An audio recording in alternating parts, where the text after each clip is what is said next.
c'est le débat déjà ce matin. Paul Ken qui vient d'arriver. Bonjour et bienvenue à vous. Bonjour Monsieur Nkos, bonjour à tous vos chers téléspectateurs, à mes co-panélistes que je vais découvrir ici présents.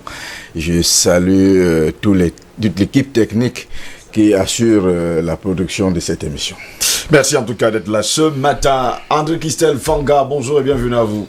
Bonjour Monsieur Jocelyn Ngos, bonjour déjà au premier panéliste que vous avez présenté et bonjour à toute la galaxie de DBS, que ce soit technicien, journaliste, directeur et tout, même le promoteur lui-même de cette chaîne. Donc je dis bonjour à tous les Camerounais et à toute l'Afrique qui nous regarde.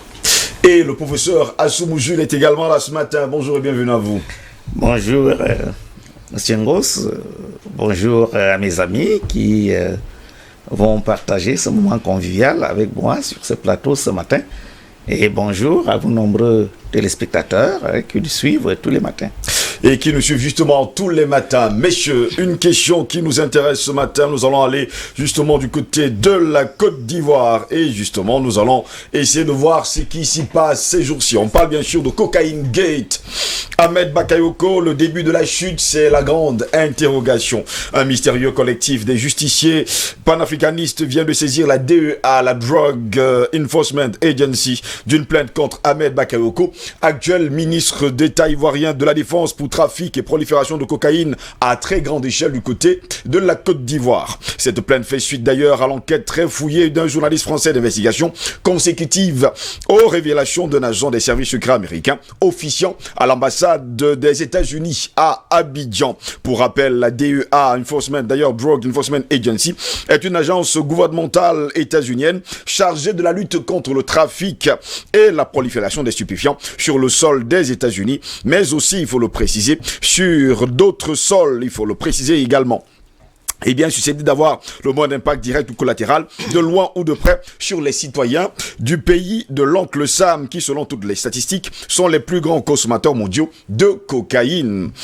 Pour mémoire, cette agence est à l'origine de la capture de l'ancien président panaméen Manuel Noriega et de son transfèrement vers les États-Unis, mais aussi de la redoutable traque contre le tristement célèbre colombien Pablo Escobar. Comment va réagir le président ivoirien Alassane Dramane Ouattara, qui, on le sait, ne déteste rien moins que déplaire à ses maîtres occidentaux, dont il connaît par cœur et redoute, comme la peste noire, les procédés quand ils veulent tout. Et surtout, vous débarquez. On ne va pas également oublier, messieurs, que Ahmed Bakayoko est peut-être le dauphin sali, la succession compromise de Ouattara en la tête de l'État ivoirien. Autre chose également qu'il faut préciser, il faut dire également qu'Ahmed Bakayoko est accusé par un média d'être au centre d'un trafic de cocaïne. Le ministre Ahmed Bakayoko décide donc de porter plainte, ça il faut le dire. Il a déclaré « J'ai décidé de porter plainte contre messieurs Iboueke Nicolas, Dan Bowens et le Relais ». Et a annoncé d'ailleurs Ahmed Bakayoko dans un communiqué publié le lundi 8 juin dernier. Eh bien, sur sa page Facebook, le ministre ivoirien de la Défense entend donner une suite judiciaire aux articles des journalistes cités parus dans le média Vice, dans lesquels il est présenté comme un baron de la drogue. Dans une série d'articles d'ailleurs publiés entre le 27 mai et le 5 juin, les journalistes nigérians Iboueke Nicolas et le Belge Dan Bowens ont diffusé leurs investigations sur le commerce de la cocaïne en Afrique de l'Ouest. Comment votre conso de coke fout la merde en Afrique de l'Ouest est le titre d'ailleurs de cet article. Je vais me tourner d'ailleurs vers Paul Ken, qui est d'ailleurs un habitué de la Côte d'Ivoire. Est-ce que ce n'est pas encore une autre occasion de salir, il faut le dire comme ça, salir le ministre ivoirien de la Défense, Ahmed Bakayoko? Je crois que votre propos liminaire sur certaines de ces lignes tend effectivement à verser dans ce sens où on cherche plutôt à salir un homme politique. Parce que malheureusement, chez nous en Afrique, la presse n'a pas beaucoup l'option d'informer, mais plutôt de régler des comptes. C'est ce que je déplore dans votre métier, vous les journalistes, et pourtant vous avez un métier noble. Si vous pouvez vous limiter uniquement à informer les populations, au lieu de jouer parfois des militants, soit certains partis politiques qui ont des destins pas très clairs pour le peuple. Je souhaiterais vraiment que ces journalistes qui me semble-t-il sont en train de militer pour un objectif bien clair, parce que nous sommes à quelques mois d'une élection présidentielle dans ce pays. Du côté justement de la Côte d'Ivoire. On sait qui est en faveur du régime en place, surtout quand on est ministre. On est porté à vouloir en sorte que celui qui a été choisi par le président Alassane Ouattara, en tout cas par le RHDP, soit bien entendu plébiscité lors de la prochaine élection présidentielle. Et on sait que le ministre Bakayoko, c'est un des fidèles du chef de l'État actuel, et c'est quelqu'un qui, depuis fort longtemps, est également très chouchouté auprès de la première dame. Donc il faut d'abord abattre la première garde du chef de l'État, afin de pouvoir peut-être espérer changer les donnes sur l'échiquier politique lors de la prochaine élection. Mais croyez-moi, je pense que le métier de journaliste, quand on apporte ce genre d'allégations, il faut également des preuves. Me semble-t-il, à l'heure où nous parlons, il n'y a que beaucoup de bruit, mais très peu de preuves palpables. Justement, très peu de preuves palpables. André Christelle Fanga, jusqu'à preuve de contraire, on ne va pas également oublier qu'Alassane Dramane Ouattara avait choisi son dauphin en la personne de Gon Coulibaly. Gon Coulibaly qui est actuellement malade. Et la personne qui devait justement remplacer Gon Coulibaly, c'est Ahmed Bakayoko. Seulement, depuis le 25 mai dernier, cet article est arrivé. Et bien, cet article précise d'ailleurs que votre dose de coke fout la mer. C'est d'ailleurs le titre de l'article de ces journalistes. Merci Jocelyn Goss. Laissez-moi un peu de temps pour essayer de développer quelque chose de très important. Quand ce groupe de personnes arrive au pouvoir, ils ne sont pas arrivés de manière régulière, c'est-à-dire par une élection crédible. Ça veut dire quoi? Depuis 2002, ils sont à la tête d'une rébellion armée en Côte d'Ivoire. C'est-à-dire M. Guillaume Kimbafori Soro Guillaume, M. Alassane Dramane Ouattara, M. Ahmed Bakayoko et toutes ces comparses-là sont à la tête d'une rébellion. De 2003, et d'ailleurs même dans le gouvernement de réconciliation nationale fait par le président Laurent Koudou-Gbagbo, M. Guillaume Soro exige que M. Ahmed Bakayoko doit être ministre de la communication de ce gouvernement. Et il entre dans ce gouvernement. Donc, vous comprenez que des gens qui ont été à la tête d'une rébellion ne peuvent pas être des saints. Parce qu'aujourd'hui, on essaie de vouloir nous dire que non, c'est des saints qui sont arrivés au pouvoir. Quand vous regardez cette démarche aujourd'hui, vous comprenez qu'en réalité, c'est des gens qui sont dans une logique qui est peu orthodoxe dans le système politique. Et quand nous regardons aujourd'hui, nous pensons qu'en politique, ou bien pour réussir, ou bien à la conquête d'un pouvoir, on met des technostructures en place. Des technostructures spirituelles, des technostructures politiques, des technostructures financières. Et je pense que dans cette logique, en analysant cela, nous regardons la technostructure qui a amené le groupe que nous sommes en train de parler aujourd'hui au pouvoir. Et il y a deux choses qui ressortent. Premièrement, il y a une technostructure financière qui a été mise en place. Parce que contenir une rébellion, ou bien travailler avec une rébellion pendant plus de 10 ans, c'est quand même, il faut avoir une technostructure financière assez importante. Et financer une rébellion n'est pas une affaire de cacahuètes. Vous n'êtes pas un vendeur de cacahuètes pour avoir l'argent pour financer une rébellion. C'est beaucoup d'argent. Donc, vous comprenez que tous les moyens sont bons pour arriver à la conquête du pouvoir. Alors, si ces gens qu'on accuse aujourd'hui de trafic de drogue, alors on fait l'historique, on peut dire, on peut voir maintenant la traçabilité d'où venait l'argent du financement de cette élection ou bien de cette rébellion. Maintenant que c'est clair et c'est opposé aujourd'hui, parce que la DEA ne s'intéresse pas à un sujet qui n'est pas déjà, les enquêtes ne sont pas en avance. Et d'ailleurs, ce n'est pas, vous savez que la plupart des premiers secrétaires, deuxièmes secrétaires chargés des affaires culturelles dans les ambassades ne sont pas seulement là pour la culture. La plupart, c'est des agents de renseignement. Parfois, c'est des commissaires. Parfois, c'est des colonels de l'armée qui occupent ces fonctions-là. Donc, quand un haut responsable américain de l'ambassade américaine en Côte d'Ivoire fait un témoignage, mais écoutez, ça veut dire que c'est déjà plus que sérieux. Quand vous avez tout le processus et quand vous lisez l'article qui a été fait, on n'est pas dans les suppositions, on est dans des faits. Parce que il y a des témoignages, d'un ex-homosexuel qui était le compagnon, qui déclare lui-même dans cet article, était le compagnon de M. Ahmed Bakayoko, qui le déclare, que moi, on était des compagnons et on avait l'habitude de le faire. ensemble. Donc, vous comprenez qu'il y a des témoignages et il vous dit il y a 400 points de consommation de drogue en Côte d'Ivoire. 400 points de consommation. Et M. Ahmed Bakayoko, dans sa propre résidence, a eu un très grand snack bar. Vous comprenez un peu, une haute structure dans sa propre résidence où il y a plein de ces choses, des choses qui se pratiquent à l'intérieur. Donc, vous comprenez que c'est une enquête journalistique bien fouillée et bien faite. Et la DEA ne peut pas s'intéresser à un sujet si ce n'est pas avéré. Vous comprenez? Donc aujourd'hui, et je crois que si on aura du temps, on aura davantage à développer sur ce point. Donc, ce n'est pas des accusations politiques. C'est des accusations. Et quand vous regardez un fait arriver dans un programme politique bien défini ou bien avec ce qui est en train d'arriver en Côte d'Ivoire, vous comprenez qu'en réalité, on est en train de se laminer. On est en train de se laminer. Pourquoi? Parce que les différents dauphins sont en train de s'éliminer. Ngon Coulibaly actuellement est hors jeu. On peut le dire pour l'instant. Pour l'instant.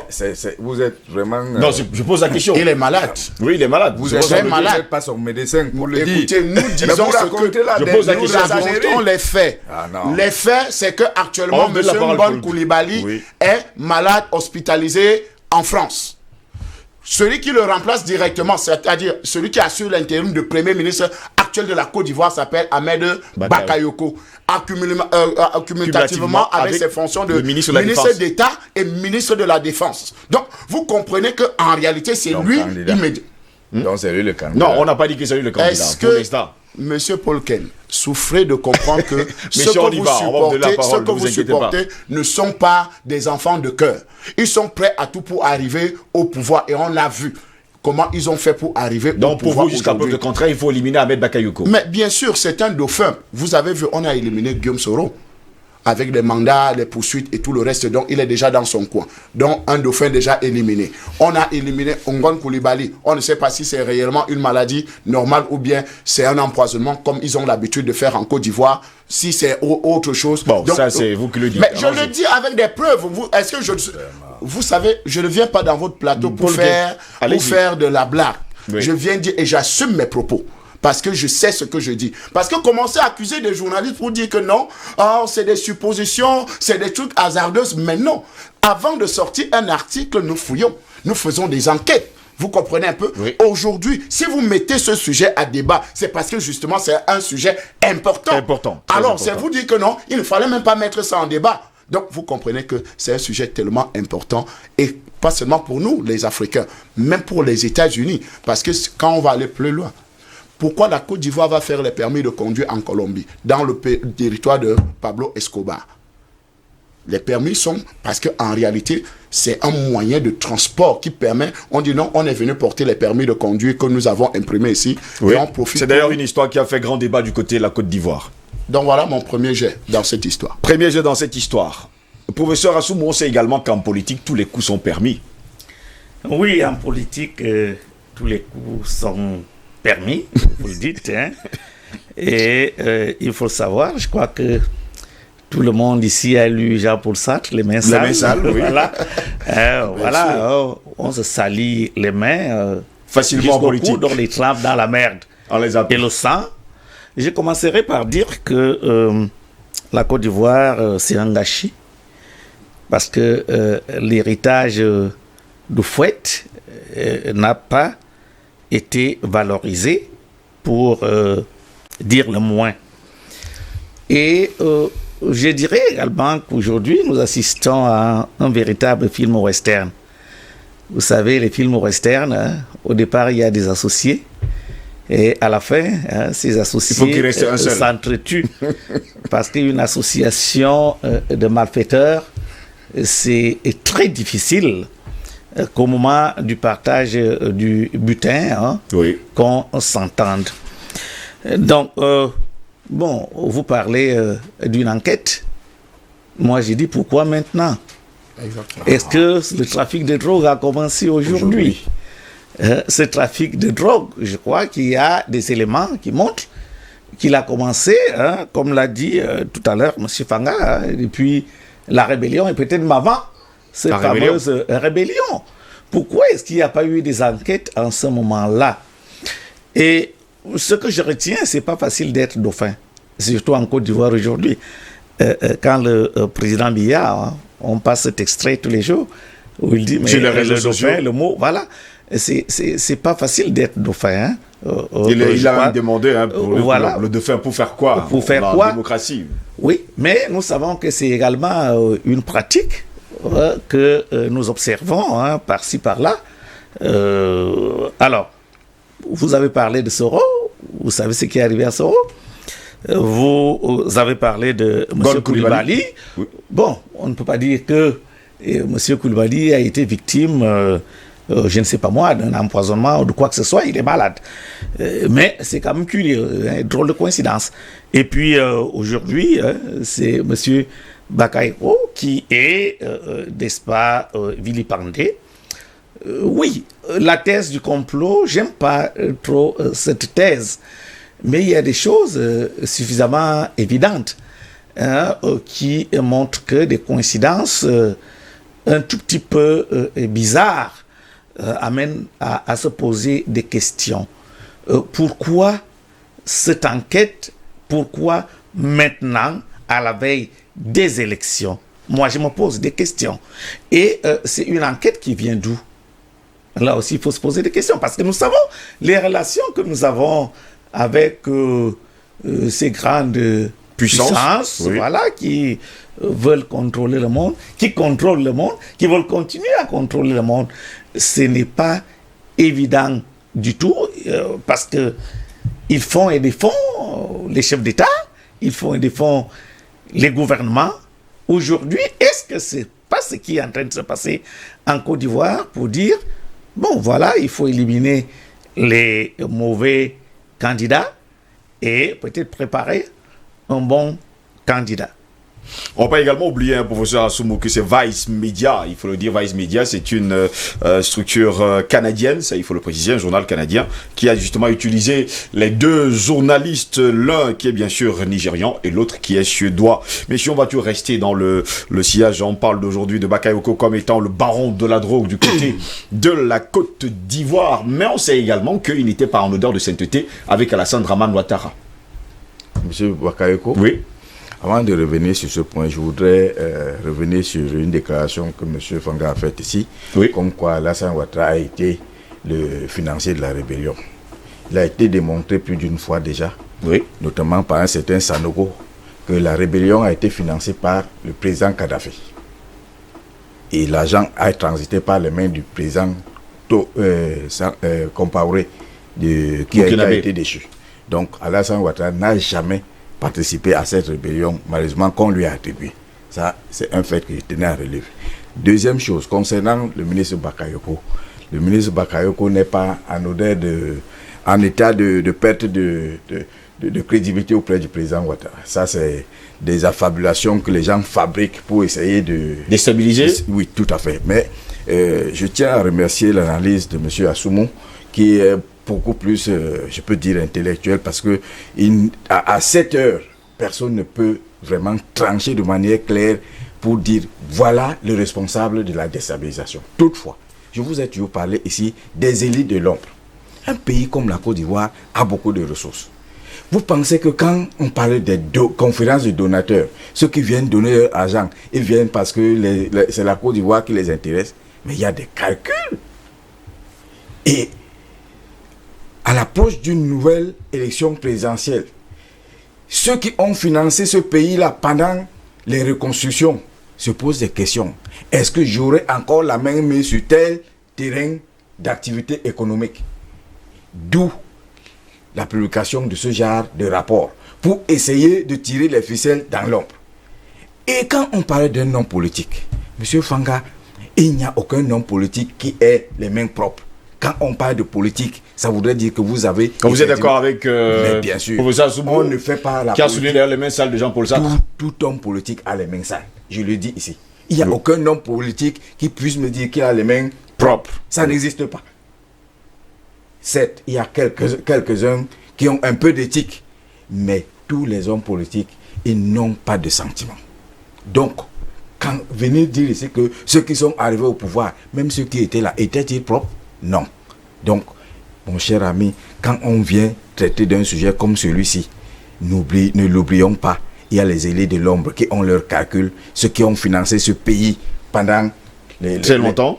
Ils sont en train de se poser des questions. Et quand on sait ce que les Bilderberg font dans ce monde, c'est eux qui choisissent, font et défont les présidents. Moi, je constate tout simplement que c'est une cabale organisée par ceux qui sont tapés dans l'optique de tirer. Donc vous voulez dire que ceux qui sont justement les élites de l'ombre n'ont pas besoin d'Ahmed Bakayoko comme le président de la République de Côte d'Ivoire? Pas absolument. Ça peut ne même pas être Ahmed Bakayoko. C'est des gars qui font des calculs à long terme. On essaie de déblayer la route. Est-ce que vous avez vu ce qui s'est passé avec François Fillon lors de l'élection de Macron? Oui. Il y a un certain Sénégalais d'origine libanaise qui a offert des costumes à François Fillon et il a gardé la facture. Il est parti donner à la presse. C'était pour éliminer qui? C'était pour éliminer un concurrent sérieux qui était François Fillon pour que Macron ait la voie complètement libre. Donc c'est des calculs qui sont faits. Et dans ce cas d'Ahmed Bakayoko, qui doit avoir justement la voie libre pour aller à l'élection présidentielle en principe, de cette année, si jamais élection il y aura? Il faut affaiblir le RHDP pour que ceux qui sont en train d'espérer revenir au pouvoir, parce qu'il y a des gens comme le vieux de 86 ans qui pensent que c'est le moment pour lui de prendre sa revanche. Le vieux de 86 ans, c'est qui? C'est le vieux Bédier. on sait ce qui se passe. Il faut bien dire les choses. En politique, il n'y a pas d'enfant de cœur. Oui. Tous les coups sont permis. Même Soro qui est, semble-t-il, hors jeu. C'est gens qui militent pour lui, pour que peut-être en affaiblissant Bakayoko, que lui revienne en odeur de sainteté. Parce qu'il y a des négociations. J'ai appris qu'il y a des gens qui vont voir le président Ouattara et lui dire que vraiment, il faut une réconciliation entre ton fils et toi. Ça se fait actuellement. Les conférences qui se tiennent dans la nuit, vous ne les connaissez pas. Vous ne savez pas qui entre chez Bakayoko pour donner quel message, chez Guillaume Soro pour proposer telle négociation. C'est un monde complètement différent. Ici, il n'y a pas de mathématiques où on peut trouver 1 + 1 = 2. Non. En politique, ça ne fonctionne pas comme ça.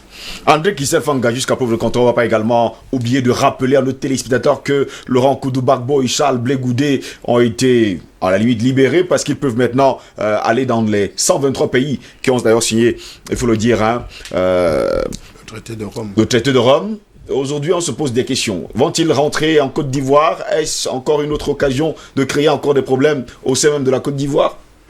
J'ai commencé à vous expliquer les différentes structures pour la conquête d'un pouvoir, la technostructure spirituelle, la technostructure politique et la technostructure financière.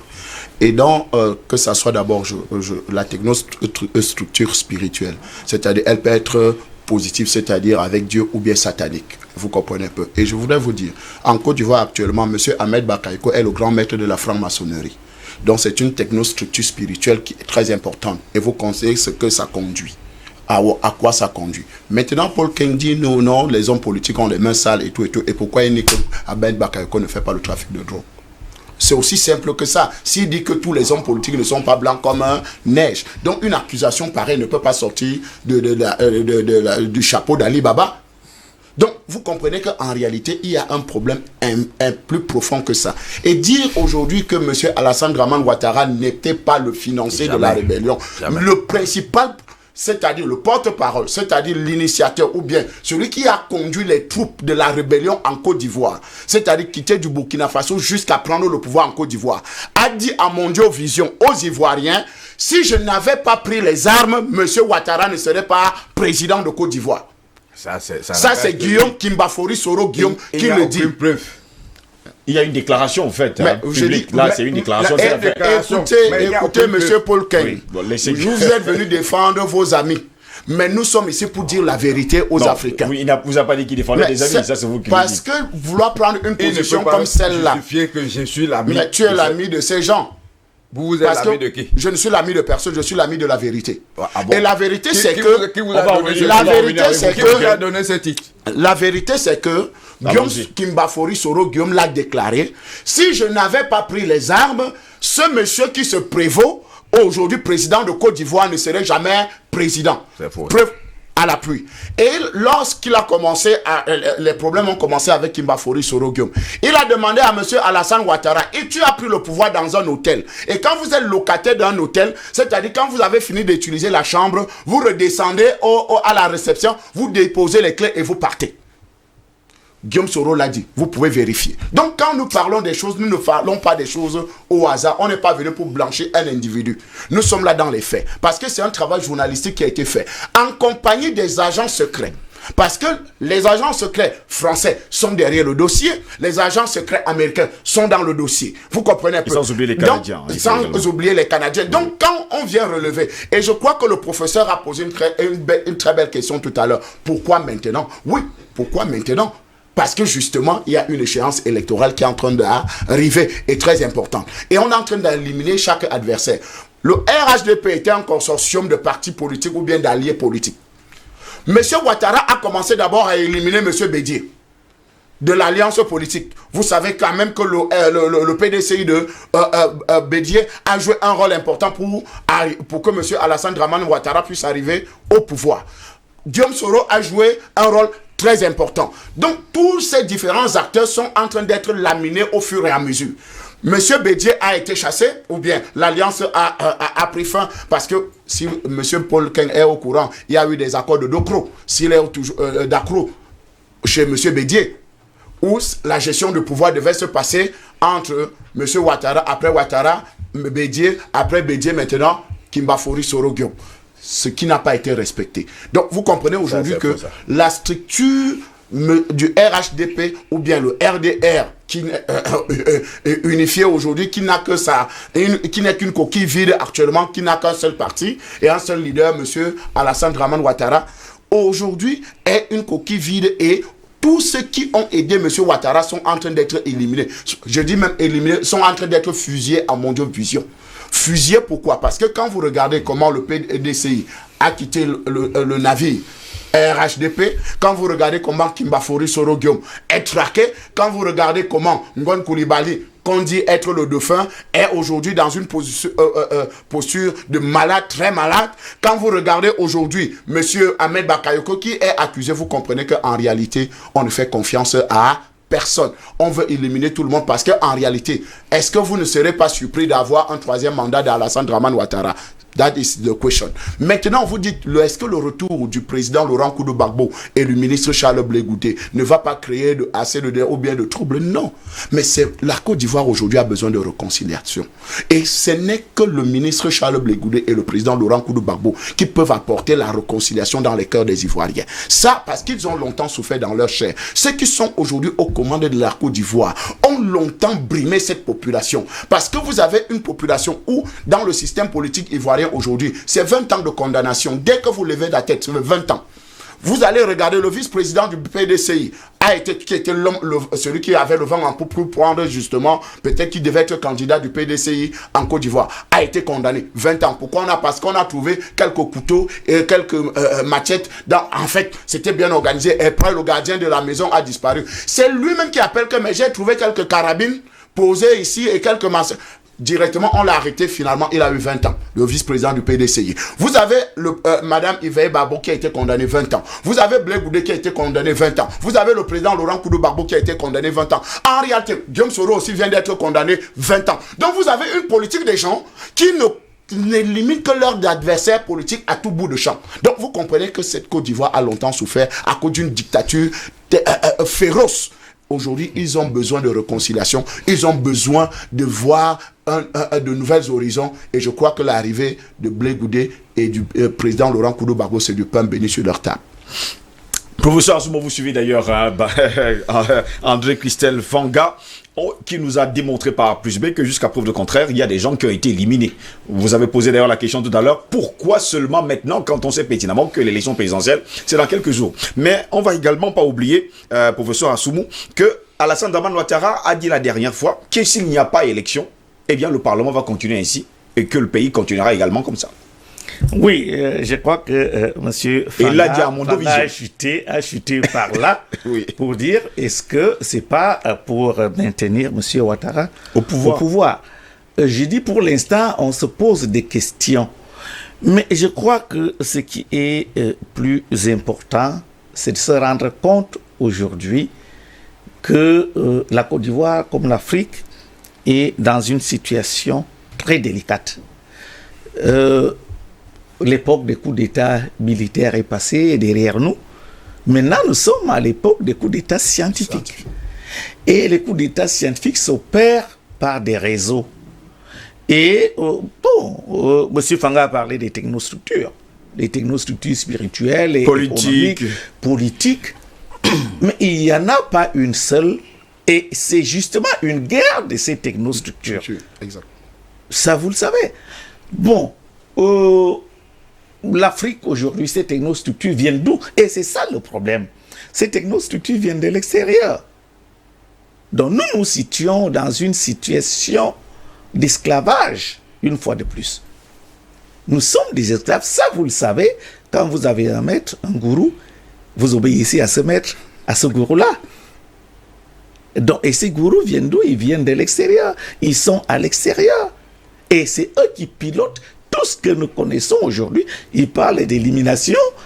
Il y a des éliminations physiques que nous connaissons, que nous avons connues d'ailleurs depuis la période des indépendances, où des grandes figures historiques en Afrique ont été éliminées. Donc, j'ai dit, l'heure est grave. Et j'ai commencé par dire que la Côte d'Ivoire était un gâchis. Et j'ai bien peur qu'on expire. Parce que, vous savez, hein, ce que la Centrafrique est devenue aujourd'hui, ce que la Libye est devenue aujourd'hui, la Côte d'Ivoire était une chance pour l'Afrique. J'ai parlé de l'héritage de Houphouët. Oui. Et c'est peut-être les mêmes enjeux que le Cameroun représente aujourd'hui. Parce que si le Cameroun s'effondre, vous savez ce qui se passe en Afrique centrale. Si la Côte d'Ivoire s'effondre, et la Côte d'Ivoire est à un pas de l'effondrement, je crois que les Ivoiriens doivent se faire violence. C'est une révolution qui peut sauver la Côte d'Ivoire aujourd'hui. M. Fanga a parlé d'une réconciliation. Est-ce que ces gens sont capables de se réconcilier? Parce qu'il y a tellement d'intérêts divergents. Et ces intérêts sont justement, comment dirais-je, manipulés, pilotés par ces technostructures. Est-ce qu'ils ont les mains libres pour se dire, aujourd'hui, il faut qu'on remette la Côte d'Ivoire debout? Oui. Il faut des grands hommes pour cela. Il faut des grands esprits pour cela. Mais d'abord, il faut se libérer. Se libérer de cette tutelle spirituelle qui vient d'ailleurs, qui vient de très loin, et pour des intérêts égoïstes. Parce que ça, vous le savez, hein, le débat sur le franc CFA, hein, on en a parlé. Et oui. Quels sont les enjeux? Mais c'est la même chose, ces enjeux sont essentiellement économiques. Et ce qu'on vous donne de la main gauche, on veut le retirer, on veut le reprendre de la main droite. Et aujourd'hui, la Côte d'Ivoire est dans la tourmente. Vraiment. Et je suis pessimiste. Vous l'avez dit, vous êtes pessimiste. Messieurs, je vais me tourner vers Paul Ken. Je vais vous lire justement la déclaration de Ahmed Bakayoko. J'ai décidé de porter plainte contre messieurs Iboke Nicolas, Dan Bowens et les relais, annonce d'ailleurs Ahmed Bakayoko dans un communiqué publié le lundi 8 juin dernier sur sa page Facebook. Le ministre ivoirien de la Défense entend donner une suite judiciaire aux articles des journalistes cités parus dans le média Vice, dans lesquels il est présenté comme un baron de la drogue. Il déclare qu'il va porter justement plainte contre ces deux journalistes, nigérians et surtout suédois. Je crois que le ministre Bakayoko a raison. Oui. On ne peut pas accepter de se faire éclabousser de cette manière-là, surtout sans preuve, et rester les bras croisés. M. Bakayoko est victime de plusieurs attaques depuis la mort de celui qu'on appelait le musicien, la star ivoirienne.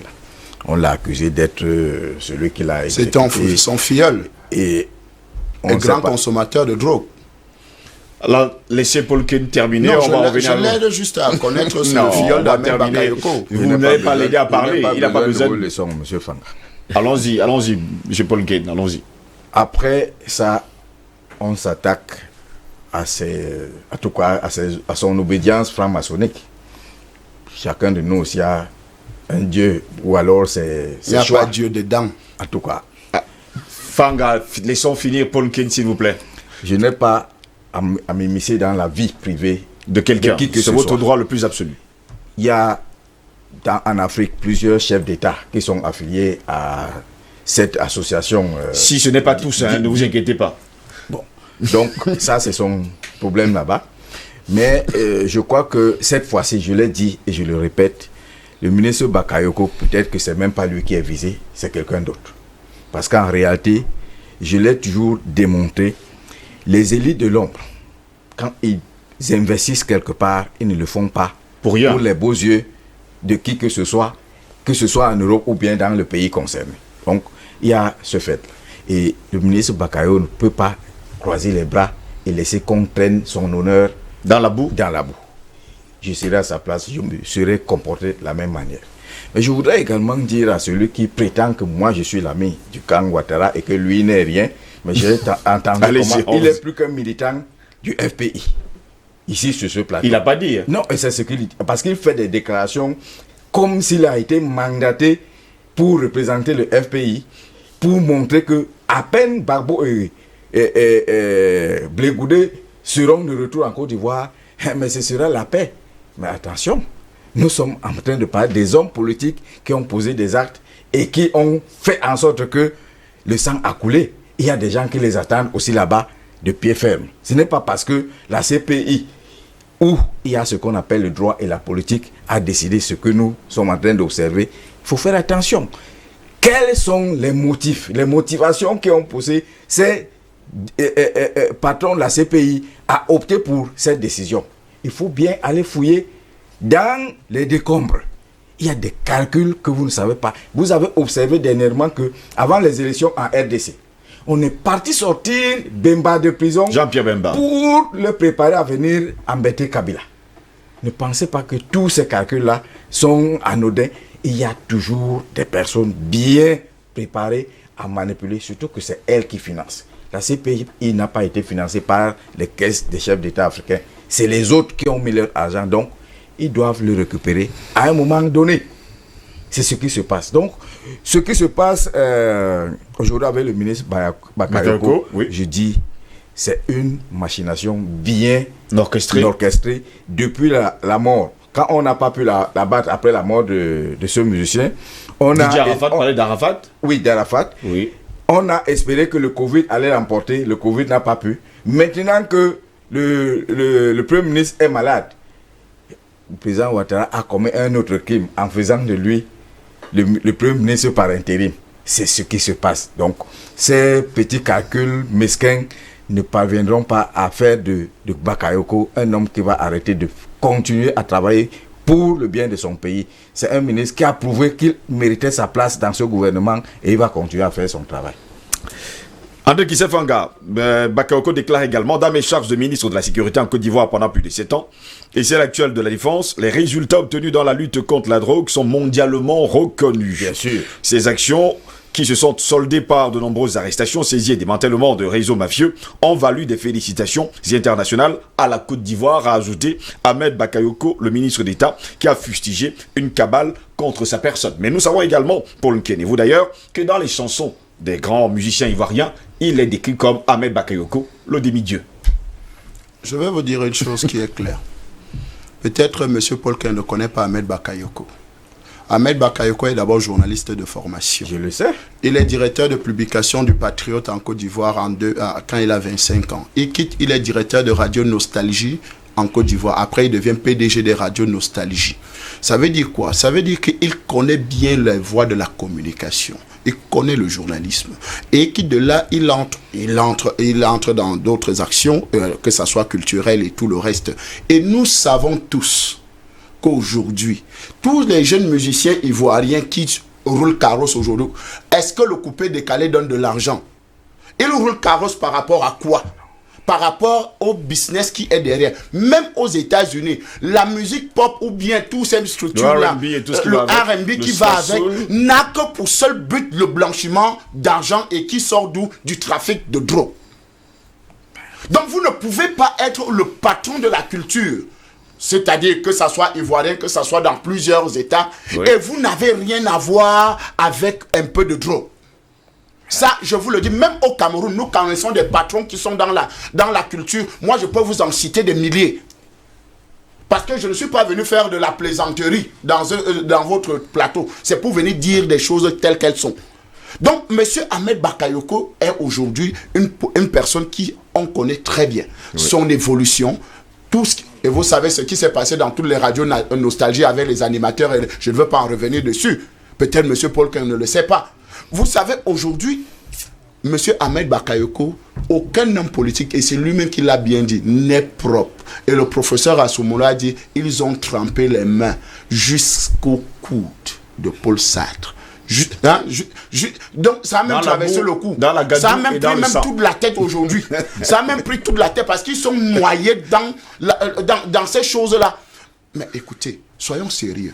Vous avez des gens qui ont organisé une rébellion pendant 10 ans et qui finissent par arriver au pouvoir. Vous pensez que c'est des enfants de cœur?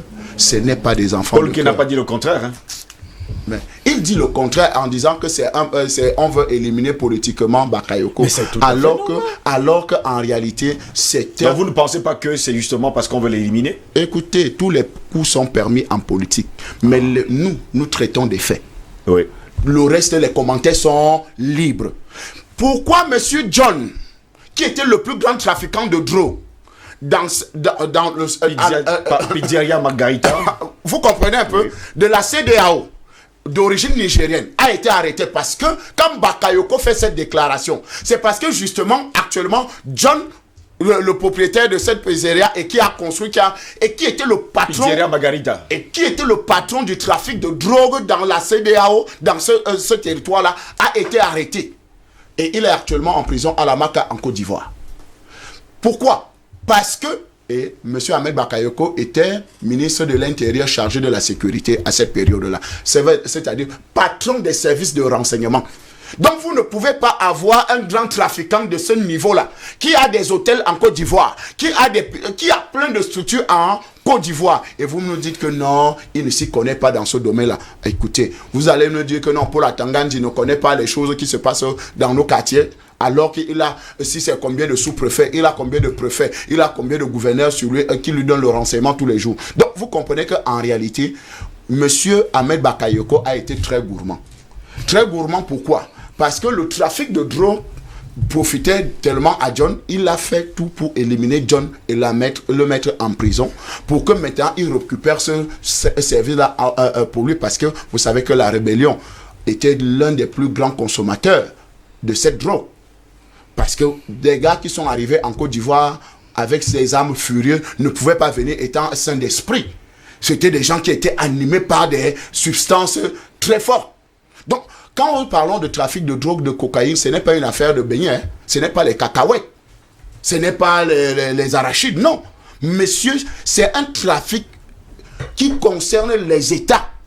Et vous savez que tout un gouvernement de Guinée-Bissau se payait même ses fonctionnaires à cause du trafic de drogue, où il y a un général qui a été arrêté par rapport à cela.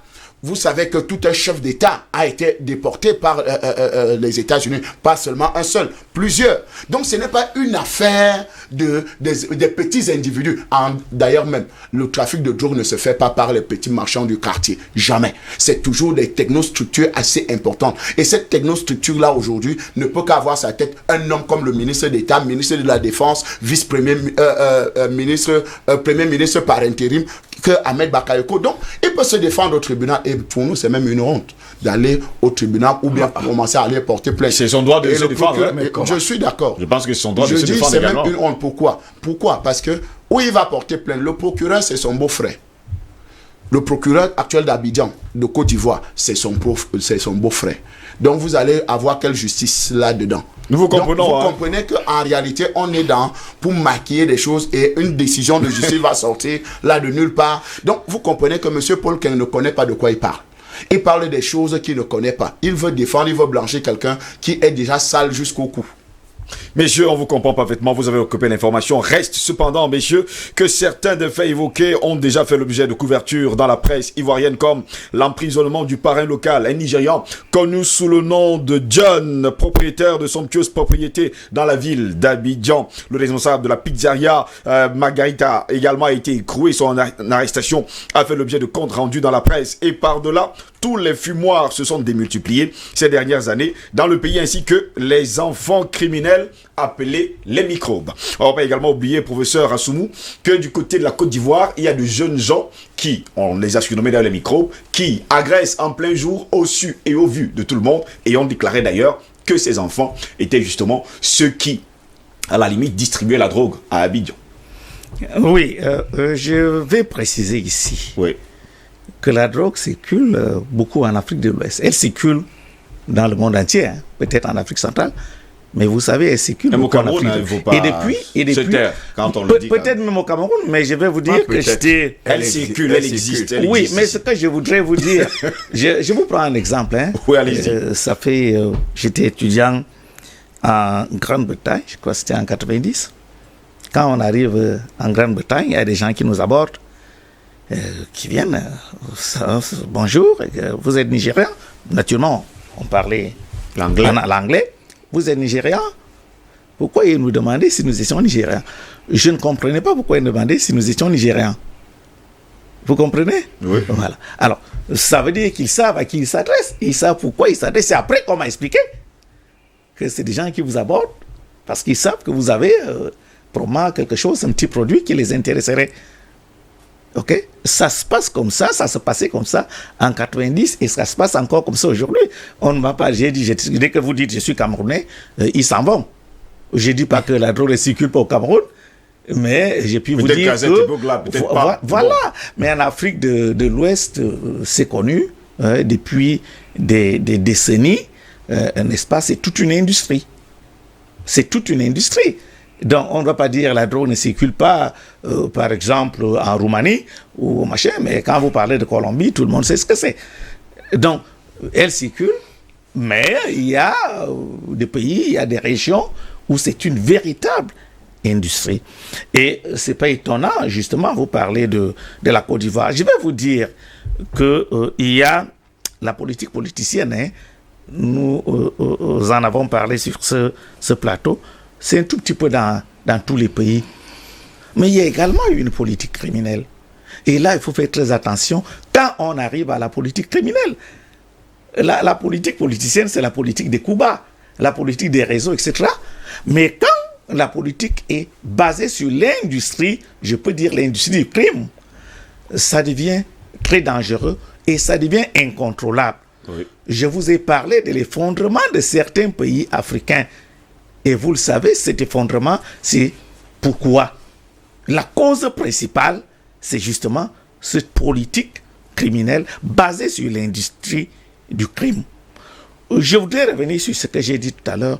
J'ai dit la Côte d'Ivoire, on a parlé de réconciliation. Elle doit d'abord se réconcilier avec elle-même.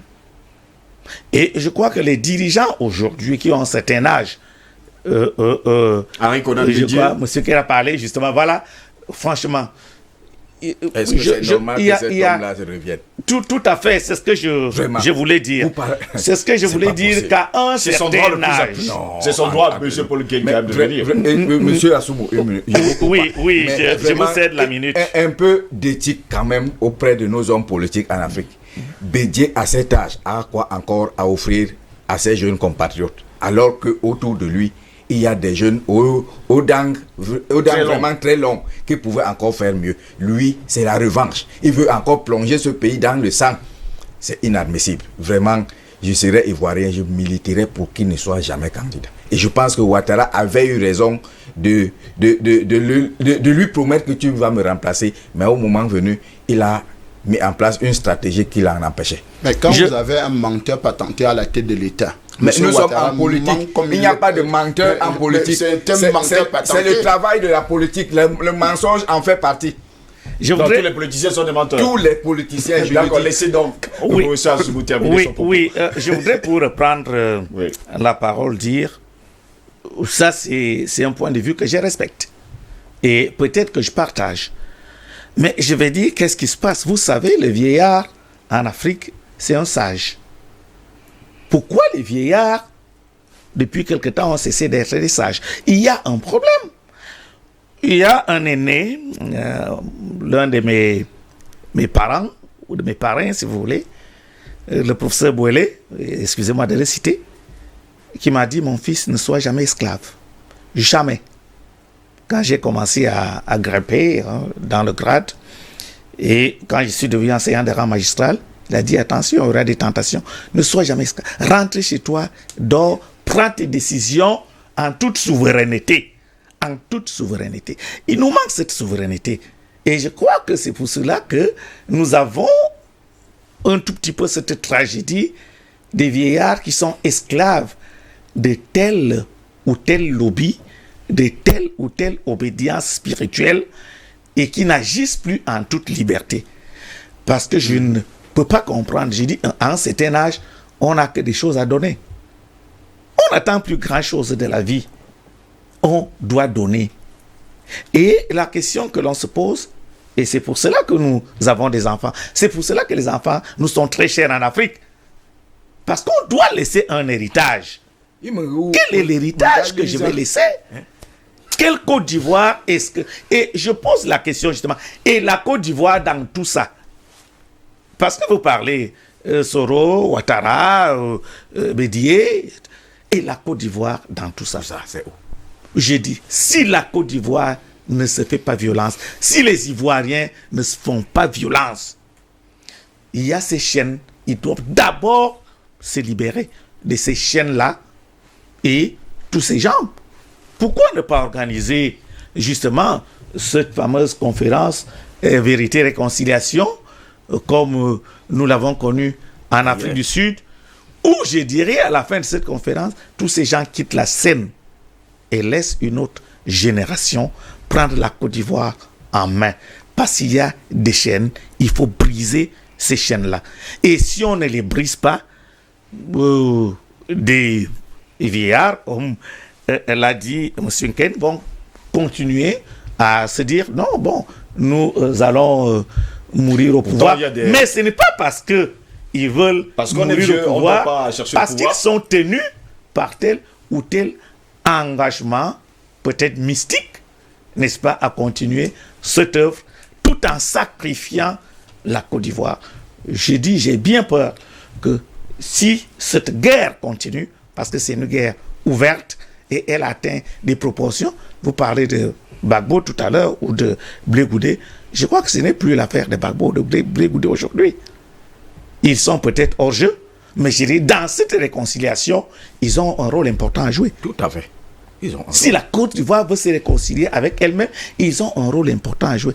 Que tous ces gens-là s'asseyent sur une table, et je dis que tous ces gens quittent la scène, qu'ils laissent une nouvelle génération. S'ils aiment la Côte d'Ivoire, parce que dès qu'un pays s'effondre, vous avez parlé tout à l'heure des rébellions. Vous pouvez me citer combien de pays qui ont connu cette histoire de rébellion qui a conduit au pouvoir, et puis ce pays a connu la paix, la prospérité, etc. Non, parce que au niveau, même au sein même de la rébellion, il y a des alliances, il y a des réseaux, il y a des intérêts divergents. On n'a jamais les mêmes intérêts, on ne regarde jamais vers la même direction. Ils ont tué IB. Mais qui l'a tué? Oui, vous allez demander, c'est tout le même camp. Les gens que vous soutenez, c'est eux qui ont tué IB. Oui, en fait, laissez terminer. Voilà, en fait, je termine. Je dis il y a des alliances incestueuses. C'est ce que je voulais dire. Mais quand vous faites des alliances incestueuses, vous vous attendez à quoi? À la fin, il y aura des infidélités. Parce que vous ne servez pas les mêmes intérêts. Quand vous ne servez pas le même Dieu, c'est difficile que vous soyez ensemble. Oui. Je vais me tourner vers Paul Nken maintenant. Qu'est-ce qu'on fait? Pour vous, il faut faire revenir Laurent Gbagbo et Charles Blé Goudé en Côte d'Ivoire pour justement, comme le professeur Soumou l'a dit, mettre tout sur la table, leur demander de quitter et qu'on laisse justement la politique à une nouvelle génération. Vraiment, Monsieur Ngos, après 10 ans de pouvoir de M. Ouattara, avec tout le bilan que nous tous nous avons observé, je pense que le président Ouattara a amorcé effectivement la pose des jalons qui devrait conduire la Côte d'Ivoire à cette réconciliation.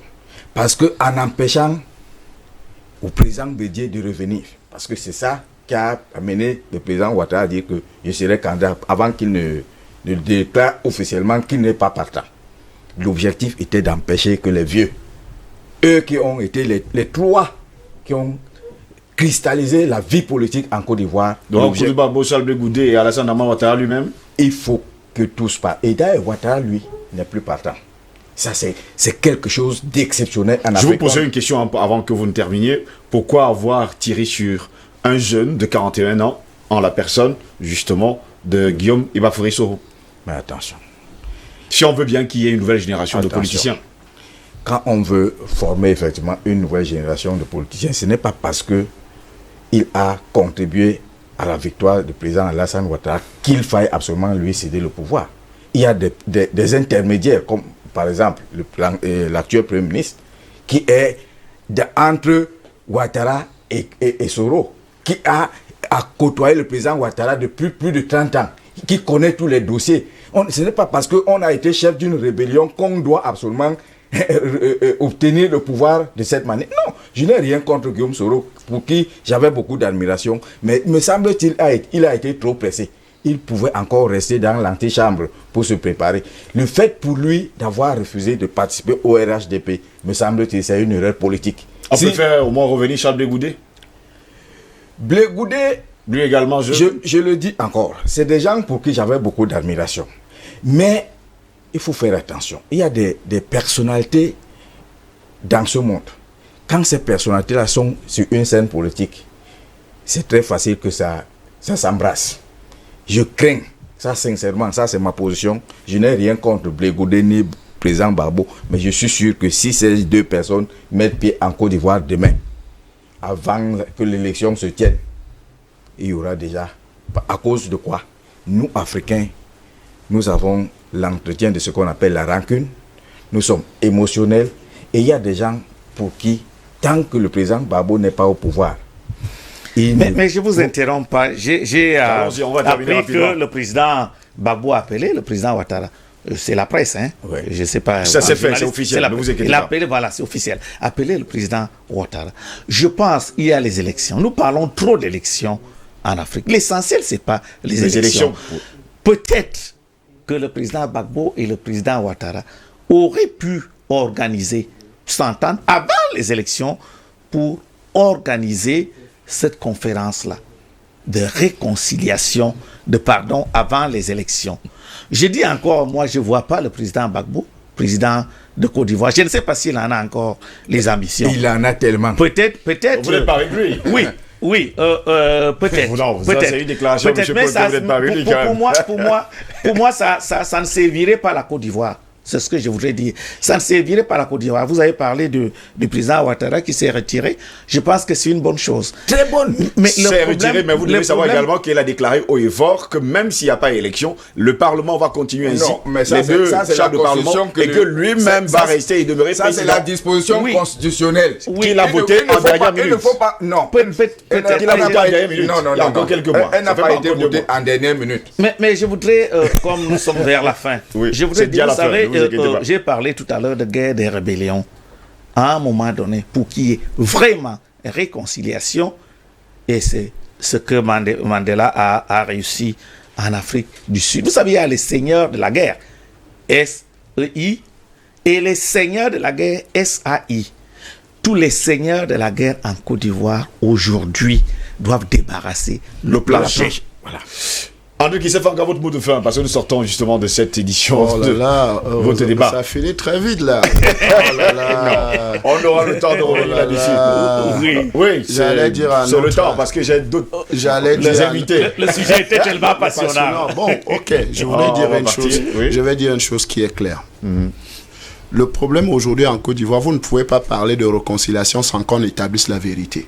Parce que la vérité, c'est elle qui nous bâtit. C'est pour cela que j'ai parlé de vérité et réconciliation. Parce que la vérité, c'est qui est l'auteur de la rébellion en Côte d'Ivoire? Qui a fait quoi en Côte d'Ivoire pour que la situation soit pourrie aujourd'hui? Et on connaît les différents acteurs, nom par nom. Comment est venu l'argent? Comment ils ont procédé? Comment ils ont fait? Comment ils ont cheminé jusqu'à obtenir le pouvoir aujourd'hui? Ça a été le coup d'État le plus spectaculaire qu'on a vu au monde. Où on a vu le président Laurent Koudou Bagbo, la présidence de Côte d'Ivoire, être bombardée en Mondiovision par des chars français, par l'ONU, on a vu des snipers français descendre en Côte d'Ivoire, faire un coup d'État. pour protéger un seul homme, un seul individu, Monsieur Alassane Dramane Ouattara.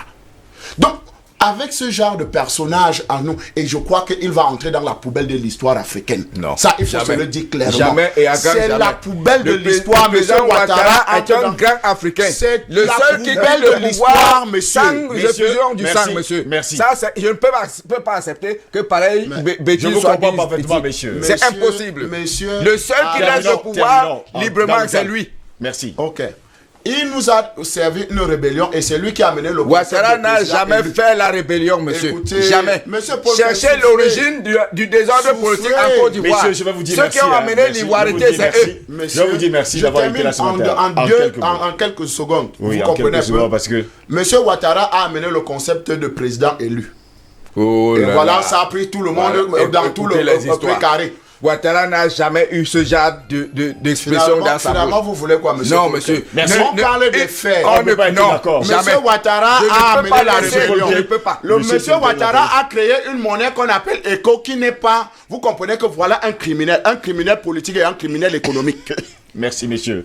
Monsieur... C'est dommage qu'on se quitte sur ce, parce que moi je voulais qu'on retienne que la Côte d'Ivoire n'a pas son destin en main. La Côte d'Ivoire doit prendre son destin en main. Je vous le dis, peut-être qu'on va se retrouver sur ce plateau pour Bien en sûr. parler dans quelques jours, dans quelques années. Professeur. La Côte d'Ivoire risque de s'effondrer. Professeur, Et ce ne sont pas les champions actuels. vous avez là, Merci une, beaucoup. vous Relevez avez la là une analyse assez intellectuelle. Et ce genre de position, je l'adore. Et je l'admets d'ailleurs. Mais ce n'est pas des positions militantes où quelqu'un vient raconter. Il n'y a pas de des- position. des- Bon, des- monsieur, Quand je vous vous dis merci. avez des assassins économiques, des Ils sont en assassins terminale. politiques, des assassins à la tête d'un pouvoir, vous attendez à quoi? Merci, merci. Babou aux était André quoi Kissel Fanga. Il était quoi? Il a aidé. Mais Il a aidé. Il a Voilà aidé. un programme politique, un programme économique Il a- en Côte il n'a d'Ivoire, par jamais gagné exemple. d'élection, La monsieur. CEDEAO a son projet Non. d'éco Dites pas. depuis longtemps. Avec Son les projet avant-gardes. d'éco. Merci. Mais voilà, Ouattara, avec son ami Macron, vient nous créer un éco de 2 personnes, de 2 individus. Merci Et beaucoup. vous dites que c'est un homme politique? Merci beaucoup, Mais André Kissel écoutez- Fanga, d'avoir été là ce matin. Merci également à vous, Paul Ken. Merci beaucoup, professeur Assoumou. Je sais que vous ne voulez pas quitter le plateau parce que tout le monde a besoin de dire plein de choses. Mais nous aurons l'occasion de nous retrouver. Ne vous inquiétez Nous pas. saluons le parrain de la drogue. Au plaisir de vous retrouver, en tout cas, messieurs, dans les jours à venir.